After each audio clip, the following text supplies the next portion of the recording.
Hello दोस्तों, मैं आपका स्वागत करता हूं अपने YouTube channel 7U study and notes पर। आज हम पढ़ेंगे साइंस में हम आज केमिस्ट्री पढ़ेंगे। और केमिस्ट्री में आने वाले मोस्ट इम्पोर्टेंट जो हर एक एग्ज़ाम में महत्वपूर्ण दृष्टि से पूछे जाते हैं, तो उनके बारे में आज हम चर्चा करेंगे। तो हम चर्चा करते हैं, अम्ल किसे कहते हैं। जो नीले लिटमस पेपर को लाल कर दे उसे क्या कहते हैं? अम्ल। अब किन किन चीज़ों में कौन कौन सा अम्ल पाया जाता है इसके बारे में बताते हैं हम। लाल चींटी में कौन सा अम्ल पाया जाता है दोस्तों? फॉर्मिक अम्ल पाया जाता है। इमली में कौन सा पाया जाता है? टार्ट्रिक। फलों के रस या सिरके में कौन सा पाया जाता है? एसिटिक अम्ल। जठर रस यानी एलसीएल जो हमारे पेट के अंदर पाया जाता है। इमली इमली टा इमली में टार्टिक अम्ल पाया जाता है। बेंजोइक अम्ल किस में होता है? घास, पत्ते या मूत्र में बेंजोइक अम्ल पाया जाता है। नाइट्रिक अम्ल किस में पाया जाता है? सोरा के अंदर नाइट्रिक अम्ल पाया जाता है दोस्तों। मैलिक अम्ल किस में पाया जाता है? सेब, केला, संतरा का छिलका या आलू या गाजर के अंदर मैलिक अम्ल पाया जाता है दोस्तों। आगे बढ़ते हैं हम इसी के साथ, आगे बढ़ते हैं दोस्तों। आगे हम देखेंगे क्षार किसे कहते हैं दोस्तों। ये देखिए क्षार किसे कहते हैं।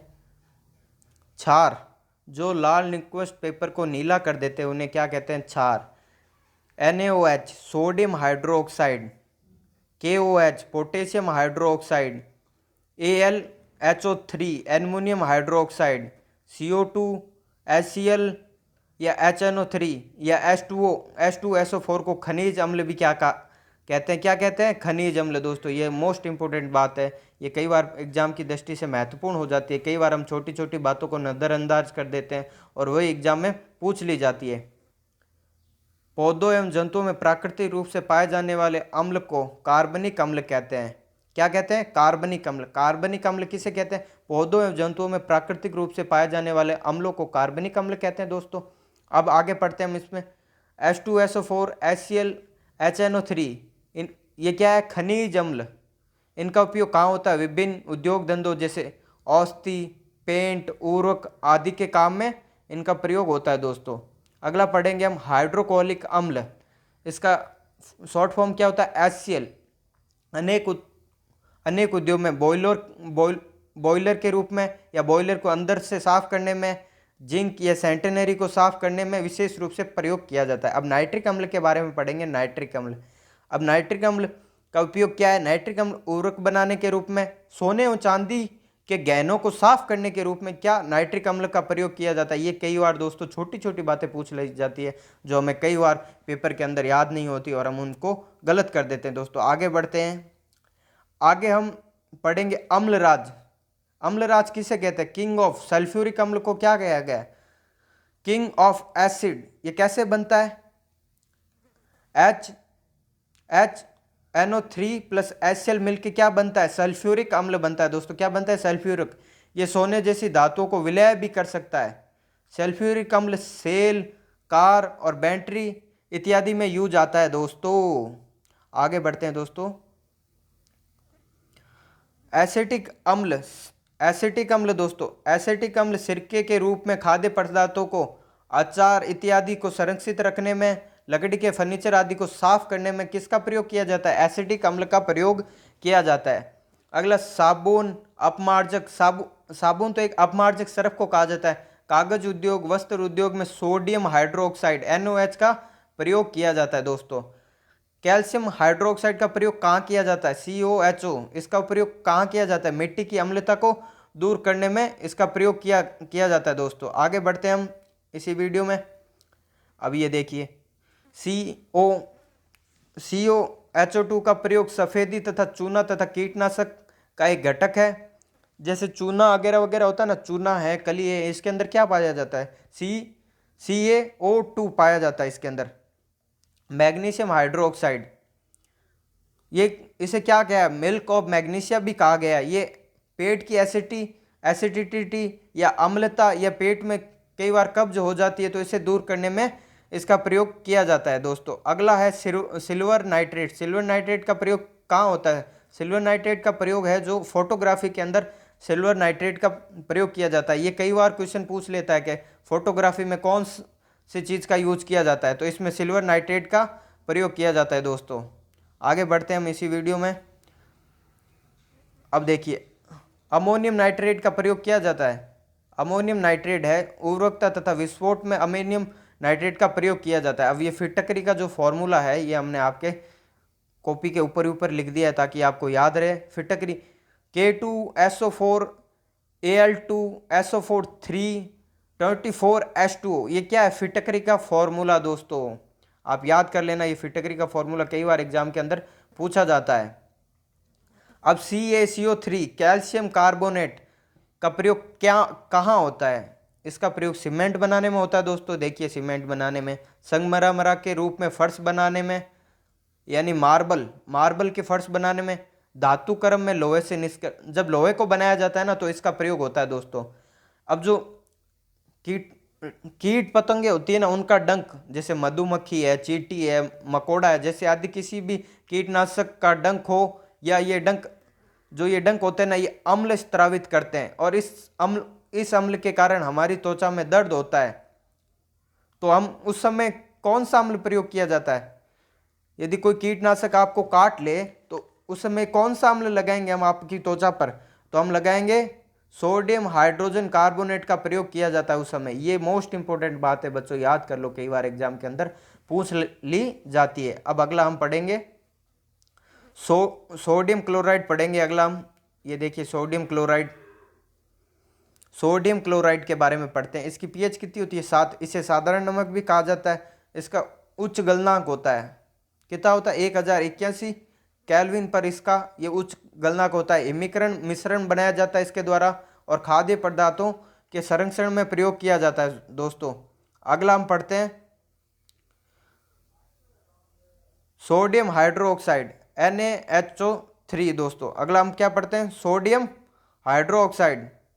इसका प्रयोग कहाँ किया जाता है दोस्तों? सोडियम हाइड्रोक्साइड का प्रयोग है जो सोडियम हाइड्रोक्साइड का प्रयोग कहाँ किया जाता है? ये क्रिस्टल इसे क्या कहते हैं? क्रिस्टल सोडा भी कहते हैं। सोडियम हाइड्रोक्साइड का उत्पादन सोडियम क्लोराइड के विद्युत अपघटन के द्वारा किया जाता है। बैक्साइड के धातुकर्म में किया जाता है। पेट्रोल के संशोधन में किया जाता है। अब NaOH सोडियम यानी सोडियम हाइड्रोक्साइड का प्रयोग बैक्साइड के धातुकर्म में किया जाता है। पेट्रोल के संशोधन में किया जाता है, मतलब पेट्रोल को कितना जल्दी शुद्ध बनाया जा सकते हैं उसमें दोस्तों। अब आगे बढ़ते हैं विरंजन चूर्ण यानी ब्लीचिंग पाउडर। इसका फॉर्मूला क्या होता है? CaOCl2 विरंजक चूर्ण। रासायनिक नाम क्या है? Calcium oxychloride. विरंजन चूर्ण से मुक्त क्लोरीन गैस जल से संयोग कर नवजात परमाणिक ऑक्सीजन सिर्फ O बनाती है। इसका नवजात ऑक्सीजन का काम क्या होता है? नवजात ऑक्सीजन का काम होता है कलर उतारने में। कई यूट्यूब पर आप वीडियो देखते हो ना, देख के उस पर वो डाला जाता है जिससे वो कलर उतर जाता है, वो दोस्तों नवजात ऑक्सीजन होती है, जिससे उसका कलर नवजात ऑक्सीजन को ऐसे लिखा जाता है दोस्तों। ये देखिए नवजात ऑक्सीजन निकलती है, ये ऑक्सीजन, ये प्रमाणिक ऑक्सीजन दोस्तों। ये देखिए पेयजल को शुद्ध करने में देखिए Cl2 + H2O + 2 HCl, तो ये नवजात ऑक्सीजन यहाँ से मुक्त होती है। और ये रंगन पदार्थ प्लस, ये देखिए रंगहीन पदार्थ प्लस ऑक्सीजन तो बराबर क्या होता है? रंगहीन पदार्थ। दोस्तों कहाँ प्रयोग किया जाता है इसका? कलर उतारने में। अब पढ़ते हैं बेकिंग सोडा NaHO3, या इसे केक भी कहते हैं। बेकिंग सोडा या इसे खाने का सोडा भी कहते हैं दोस्तों। रासायनिक का नाम क्या है? Sodium hydrogen carbonate. अब इसका प्रयोग कहाँ किया जाता है? इसका प्रयोग देखिए दोस्तों, इसका प्रयोग है जो खाद्य पदार्थों में बेकिंग पाउडर के रूप में किया जाता है दोस्तों। सोडा वाटर तथा सोडा युक्त शीतल पेय बनाने में किया जाता है। जो आप सोडा पीते हो ना, इसमें इसका प्रयोग किया जाता है दोस्तों। पेट की अम्लता को दूर करने में, एसिडिटी के रूप में, मंदक प्रतिरूपी के रूप में, अग्निशमक यंत्रों में, जो अग्निशमक यंत्र होते हैं आग बुझाने के यंत्र, उसमें इसका प्रयोग किया जाता है। अब देखते हैं हम धावन सोडा। देखिए धावन सोडा का फॉर्मूला क्या है? NaO2CO3.10H2O। ये किसका फॉर्मूला है? ये धावन सोडा का फॉर्मूला है। इसे कपड़ा धोने का सोडा भी कहते हैं। रासायनिक नाम सोडियम कार्बोनेट सल्वे विधि से बनाया जाता है। कौन सी विधि से? ये यहाँ तक नहीं पूछेगा दोस्तों, ये थोड़ा ज़्यादा डीप हो रहा है, लेकिन सल्वे विधि द्वारा बनाया जाता है। ये गर्म करने पर क्रिस्टलीन जल त्याग कर सोडा एस बनाता है। ये मोस्ट इंपॉर्टेंट है, सोडा एस्ट बनाता है दोस्तों। हम आगे बढ़ते हैं। इसी क्रम में लगातार बढ़ते रहेंगे। अब इसका प्रयोग दिया है धुलाई एवं सफाई अपमार्जक के रूप में, ये नॉर्मल प्रयोग होते हैं जो आपको पता है।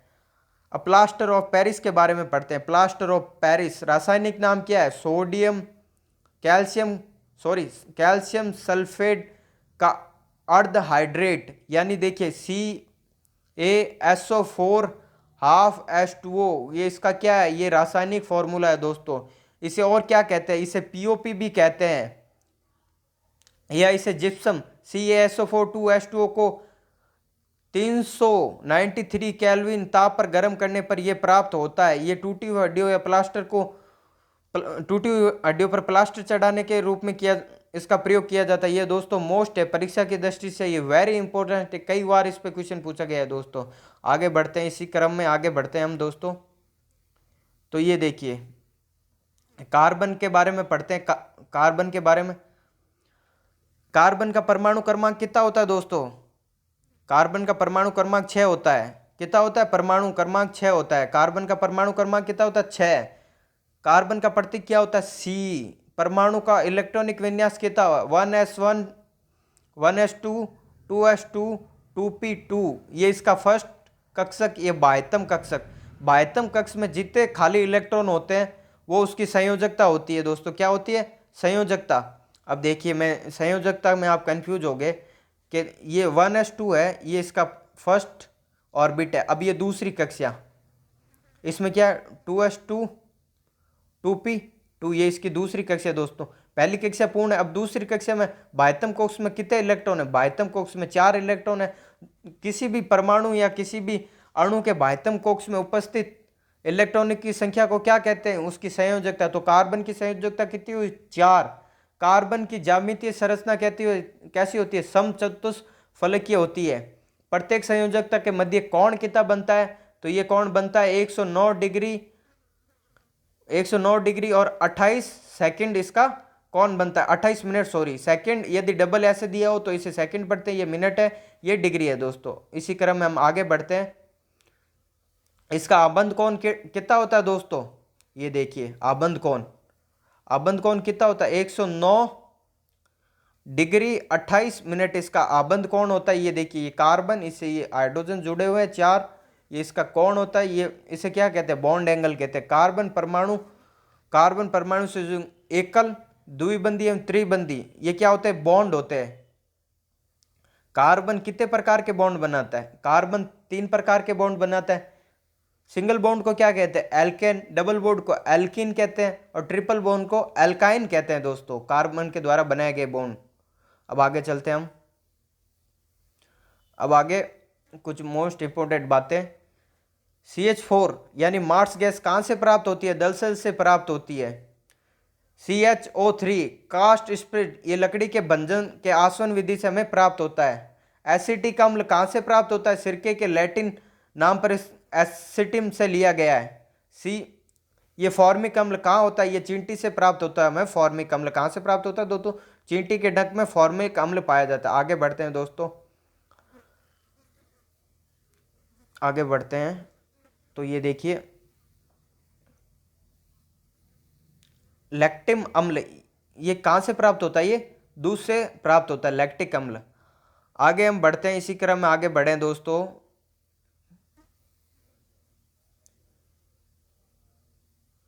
आगे दोस्तों बढ़ते हैं हम इसी क्रम में।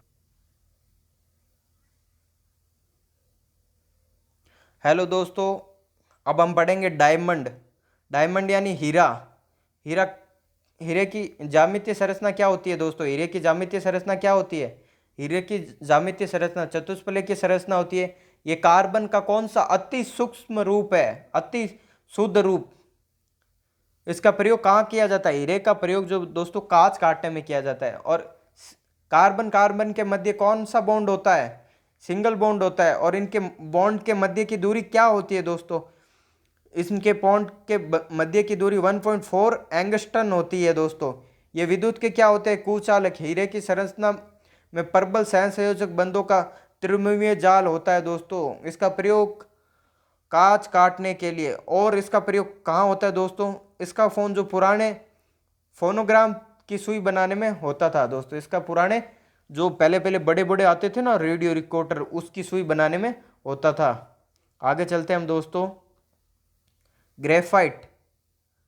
ग्रेफाइट की संरचना कैसी होती है? षष्ठकोणीय परतों के ये ऐसे इसकी परतें होती है, लगातार ऐसे परतों के रूप में ये होता है दोस्तों। ग्रेफाइट को सूक्ष्म स्नेह के रूप में प्रयोग किया जाता है। अब इसका प्रयोग कहाँ किया जाता है? सूक्ष्म स्नेह के रूप में किया जाता है। विद्युत का सुचालक होता है। इलेक्ट्रोड बनाने में नाभिक के परमाणु भट्टी के रूप में, मंदक के रूप में। अब इसमें मंदक के रूप में एक तो D2O का प्रयोग किया जाता है, एक ग्रेफाइट का प्रयोग किया जाता है। D2O क्या होता है? ये भारी जल होता है। भारी जल को क्या कहते हैं? D2O। अब ग्रेफाइट क्या होता है? ग्रेफाइट जो पेंसिल की नोक होती है ना, उसे ग्रेफाइट किया जाता है। ये दोस्तों ये जो नाभिक की भट्टी में मंदक के रूप में, ये मोस्ट इंपॉर्टेंट है क्योंकि ये कई बार क्वेश्चन पूछा जा चुका है। इसमें दो, एक तो ग्रेफाइट का प्रयोग किया जाता है, दूसरा D2O का प्रयोग किया जाता है जिसे भारी जल कहते हैं। अब अगला हम पढ़ेंगे फुलरिन दोस्तों। आइए हम फुलरिन पे आते हैं। अरे दोस्तों आइए फुलरिन फुलरिन फुलरिन पढ़ते हैं। ये सब तो हमने पढ़ लिया था। फुलरिन। फुलरिन की संरचना कैसी होती है दोस्तों? फुलरिन की संरचना कैसी होती है? ये एक फुटबॉल की तरह होती है। C6 सर्वाधिक स्थायी फुलरिन है जिससे ब्लैक मुकर या फुलरिन कहते हैं। फुलरिन क्या होता है? विद्युत का कुचालक होता है। C60 जो फुलरिन का कुचालक होता है दोस्तों। आगे पढ़ते हैं फुलरिन के बारे में। कार्बन के मध्य बंध लंबाई कितनी होती है? 1.40 एंगस्ट्रम। एंगस्ट्रम क्या होता है? 10⁻⁻6 दोस्तों एंगस्ट्रम। ये कुचालक होता है। प्रकाशीय गैस के अति शुष्ककरण के प्रकाशीय गैस के शुद्धिकरण में इसका प्रयोग किया जाता है दोस्तों। आणविक बैरिंग के रूप में इसका प्रयोग किया जाता है दोस्तों। अगला हम पढ़ते हैं। अब एक नोट लगा के लिखिए इधर बात, ये क्या लिखी है हमने कि क्लोरोफ्लोरोकार्बन या फ्योन कहा जाता है।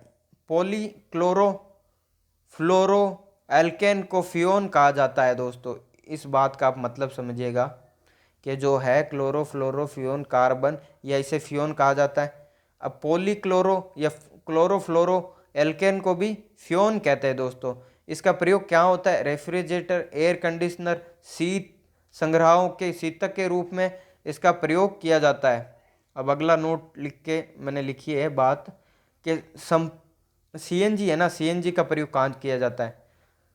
संपीड़ित प्राकृतिक गैस, इसका शॉर्ट फॉर्म क्या होता है? CNG। वाहनों में पेट्रोल के रूप में तथा डीजल के रूप में इसका प्रयोग किया जाता है। अब हमने क्या लिखा है नोट लगा के कि परमाणु के बारे में लिखा है। परमाणु का व्यास कितना होता है? 10⁻⁻10। नाभिक का व्यास 10⁻⁻15। डॉल्टन का परमाणु सिद्धांत आपने पढ़ा होगा। डॉल्टन का परमाणु सिद्धांत या थॉमसन का परमाणु सिद्धांत के अनुसार वो इतनी इसकी त्रिज्या होती है। थॉमसन का परमाणु सिद्धांत प्लम पुडिंग मॉडल भी कहा जाता है इसे। जो थॉमसन के परमाणु सिद्धांत को क्या कहते हैं? Plum pudding model. ये आपने क्लास 10th में पढ़ा होगा। परमाणु विद्युतीय रूप से क्या होते हैं? उदासीन। ये मोस्ट इंपोर्टेंट बात है, इसे भी आप नोट लिखा के लिख लीजिए दोस्तों। अब हम रदरफोर्ड का जो है रदरफोर्ड का स्वर्ण पत्र प्रयोग पढ़ेंगे। रदरफोर्ड का स्वर्ण पत्र प्रयोग। सोने की बहुत पतली झिल्ली पर यानी गोल्ड फ्लैग पर अल्फा कणों की बमबारी का प्रयोग किया गया, जिससे सोने की पतली झिल्ली की मोटाई कितनी थी? 10⁻⁷ या 10 mm पर उच्च ऊर्जा वाले अल्फा कणों की बमबारी की गई। बमबारी किस पे की गई? हीलियम के नाभिक के ऊपर। झिल्ली के चारों तरफ जिंक सल्फाइड से लेपित वर्ताकार पर्दा रख दिया गया दोस्तों। अब ये इसका प्रयोग था दोस्तों। इसका प्रयोग ऐसे कोई झिल्ली थी, यहाँ से हाइड्रोजन का नाभिक था, यहाँ से बमबारी की गई, तो इनमें कुछ तो तरंगे अलग अलग दिशाओं में लौट गई वापस, लेकिन एक तरंग जो उसी जहाँ पर गई उसी दिशा में आ गई थी दोस्तों। अब इसकी परमाणु मॉडल की जो विशेषताएं थी वो लिख दी। अब वो झिल्ली किसकी बनी हुई थी दोस्तों? वो जो झिल्ली थी वो जिंक सल्फाइड से लेपित थी। ये कई बार पूछता है। इसकी कमियां क्या है? परमाणु की स्थायित्व की व्याख्या नहीं कर सकता, परमाणु के इलेक्ट्रॉन संरचना को स्पष्ट नहीं कर पाया, वर्ताकार घूमता हुआ इलेक्ट्रॉन विकिरण उसी करता, इससे उसकी ऊर्जा कम होती जाएगी। इस प्रकार वह नाभिक के चारों ओर सर्पिलाकार गति करता उसमें गिर जाएगा, परंतु वास्तव में ऐसा नहीं होता। ये परमाणु वास्तव में ऐसा नहीं होता, इसकी भी ये व्याख्या नहीं कर पाया। ये भी मोस्ट है। ये परमाणु के स्पेक्ट्रम तथा एक कक्षा से उपस्थित इलेक्ट्रॉनिक की संख्या तथा व्यवस्था को स्पष्ट नहीं कर पाया था ये दोस्तों। आगे बढ़ते हैं। आगे हम पढ़ेंगे निक्स बोर की परिकल्पना। ये देखिए, निक्स बोर ने हाइड्रोजन परमाणु की संरचना तथा उसके स्पेक्ट्रम को समझने के लिए प्रतिरूप बनाया। ये इसका प्रतिरूप, ये प्रथम कक्षा थी, ये द्वितीय कक्षा थी। ये पॉजिटिव चार्ज, ये इलेक्ट्रॉन, पॉजिटिव चार्ज को इसने क्या दिया, नाभिक नाम दिया। अब इसके मतलब प्रयोग की क्या विशेषताएं थी, ज़्यादा हमको समझने की जरूरत है नहीं दोस्तों, क्योंकि पेपर में जो जो पूछा जाता है वो मैं बता देता हूँ। इन कक्षों में इलेक्ट्रॉन का कोणीय संवेग कितना होता है, ये इसका मैंने फॉर्मूला लिख दिया, MV r बराबर H/2 पाई होता है, इसका फॉर्मूला होता है दोस्तों। कितना होता है इसका, ये फॉर्मूला लिख दिया दोस्तों। इलेक्ट्रॉन अर्थात इलेक्ट्रॉन केवल उन्हीं कक्षाओं में गति कर सकता है जिनका कोणीय संवेग NH/2 पाई के बराबर होता है। बोर के अनुसार एक निश्चित कक्षा में चक्कर लगाते हुए इलेक्ट्रॉन की ऊर्जा में कोई परिवर्तन नहीं होता है दोस्तों। ये बोर की परिकल्पना है, कई बार क्वेश्चन पूछ लिया जाता है दोस्तों। और क्या है, इस मॉडल के द्वारा रेखीय स्पेक्ट्रम तथा स्थायित्व की व्याख्या की जा सकती है दोस्तों, की जा सकती है। और अधिक इलेक्ट्रॉन वाले परमाणु प्रतिरूप को इस मॉडल द्वारा प्रदर्शित नहीं किया जा सकता। उच्च वेतन सप्ताह वाले उपकरणों से देखने पर पता चलता है कि परमाणु का रेखीय सिस्टम एक से अधिक लाइनों में बंटा है। मॉडल इससे स्पष्ट नहीं होता। परमाणु द्वारा रासायनिक बंध बनाकर परमाणु बनाने की प्रतिक्रिया को ये स्पष्ट नहीं करता है दोस्तों। ये कुछ बातें हैं जो मैंने लिखी है इधर नोट्स के रूप में। अब आवर्त सारणी की बात करें तो डायनबर्ग का तिरक नियम आपको याद है, ये अष्टक नियम था इसका। मेंडलीव की आवर्त सारणी, अब मेंडलीव की आवर्त सारणी की कुछ विशेषताएं देख लेते हैं। हाइड्रोजन को निश्चित स्थान नहीं दिया गया है मेंडलीव की सारणी में, समस्थानिकों का स्थान नहीं दिया गया है। अब इसके बाद इन तीनों के बाद किसने आवर्त सारणी दी थी, मोंजले की आवर्त सारणी। मोजले की आवर्त सारणी, तत्वों के रासायनिक तथा रासायनिक गुणधर्म, उनके परमाणु क्रमांक के आवर्ती फलन होते हैं, वर्ग 1 वर्ग 2। अब इसमें क्या बताया, वर्ग 1 वर्ग 2 किस में एस ब्लॉक, 13 से 18 वर्ग किस में पी ब्लॉक, 3 से 12 किस में डी ब्लॉक, और नीचे नीचे एफ ब्लॉक होता है। अब बात करते हैं परमाणु की त्रिज्या की। परमाणु त्रिज्या क्या होती है, एक ही आवर्त में बाएं से दाएं जाने पर परमाणु क्रमांक बढ़ता है, नाभिक में प्रोटॉनों की संख्या बढ़ती है। इस कारण बाह्यतम कोश में उपस्थित इलेक्ट्रॉनों पर अधिक नाभिकीय आकर्षण लगता है, इसलिए परमाणु की त्रिज्या का मान घटता है। अब एक ही आवर्त, ये देखिए आवर्त सारणी, ये मैं एक बार ऐसी कुछ आवर्त सारणी बना देता हूँ। ये आवर्त सारणी है आपकी, ये नीचे जो ब्लॉक बना। अब एक ही आवर्त में बाएं से दाएं जाने पर तो बाएं से दाएं जाने पर परमाणु क्रमांक बढ़ता है, इधर जाने पर ये यहाँ परमाणु क्रमांक बढ़ता जाता है, 1 2 3 4, और उसके बाद बढ़ता जाता है और प्रोटॉनों की संख्या बढ़ती है। इस कारण बाह्यतम कोश में इलेक्ट्रॉन पर अधिक नाभिकीय आकर्षण लगता है और इसलिए यहाँ परमाणु त्रिज्या का क्या मान घटता जाता है। अब देखिए आयनिक त्रिज्या किसे कहते हैं, आयनिक त्रिज्या। अब आयनिक सारणी, एक ही आवर्त में बाएं से जाने पर आयनिक त्रिज्या क्या है, बढ़ती है, जैसे कि अभी ऊपर बताया था उसी के अनुसार। अब आयनन एंथैल्पी किसे कहते हैं, आयनन एंथैल्पी, उदासीन परमाणु से इलेक्ट्रॉन पृथक करने के लिए दी जाने वाली ऊर्जा को क्या कहते हैं, आयनन एंथैल्पी। इलेक्ट्रॉन लब्धि एंथैल्पी क्या कहते हैं, गैसीय अवस्था से किसी तत्व के एक उदासीन परमाणु द्वारा इलेक्ट्रॉन ग्रहण करने की अवस्था को इलेक्ट्रॉन एंथैल्पी कहती है। विद्युत ऋणता, सर्वाधिक विद्युत ऋणी तत्व कौन सा है, फ्लोरीन। ये क्वेश्चन आ सकता है दोस्तों इस पूरे में से, सर्वाधिक ऋणी तत्व कौन सा है, फ्लोरीन। अब संयोजकता किसे कहते हैं, संयोजकता मैंने कार्बन में बताया था कि बाह्यतम कोश में उपस्थित इलेक्ट्रॉनों की संख्या उसकी संयोजकता निर्धारित करती है। कार्बन की कितनी होती है, 4। अब देखिए मैं कार्बन के बारे में बताता हूँ। ये इसका प्रथम कोश, इसमें कौन सा 1s2, उसके बाद इसमें 1s2 2p2। अब ये इसका बाह्यतम कक्ष है। आपको ये इतना डीप नहीं समझना है दोस्तों, आपको तो बस नॉर्मल याद करना है, क्योंकि इतने डीप हमारे क्वेश्चन नहीं पूछे जाते। अब कई क्वेश्चन है जो मैं आपके सामने लेके आया हूँ। तत्वों में धात्विक तथा आत्विक गुण उसके परमाणु आकार तथा अन्य आवर्ती फलनों पर निर्भर करते हैं। ये मोस्ट बातें हैं। तत्वों का प्रथम आवर्ती वर्गीकरण दिया था मेंडलीफ ने। आधुनिक आवर्त सारणी पदार्थ के किस गुण पर आधारित है, परमाणु क्रमांक पर। आधुनिक आवर्त सारणी के आवर्तों तथा वर्गों की संख्या कितनी है, 7 और 18 दोस्तों। आगे बढ़ते हैं हम। सर्वाधिक धात्विक गुण सार्वधिक धात्विक गुण किस वर्ग के सदस्य रखते हैं?